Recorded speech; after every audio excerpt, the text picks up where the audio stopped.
கன்னித்தேன் அவள் பேர் சொல்லி தித்தித்தேன் அது ஏன் என்று யோசித்தேன் அட நான் எங்கு சுவாசித்தேன் காதோடு மௌனங்கள் இசைவார்க்கின்ற நேரங்கள் பசி நீர் தூக்கமில்லாமல் உயிர் வாழ்கின்ற மாயங்கள் அலைக்கடலாய் இருந்த மனம் துளி துளியாய்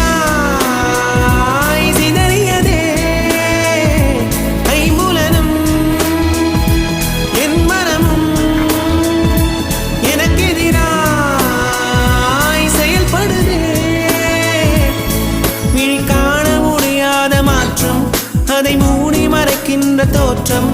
ஒரு மௌன